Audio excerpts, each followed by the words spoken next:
A massive explosion occurred on a highway in Jiaxing city of Zhejiang province, China on September 21, 2023. The explosion was caused by a tanker truck carrying liquefied petroleum gas (LPG) and occurred at approximately 10 a.m. local time.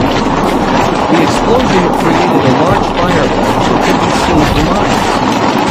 It also caused extensive damage to nearby buildings and vehicles. At least 19 people were killed in the explosion and more than 100 were injured.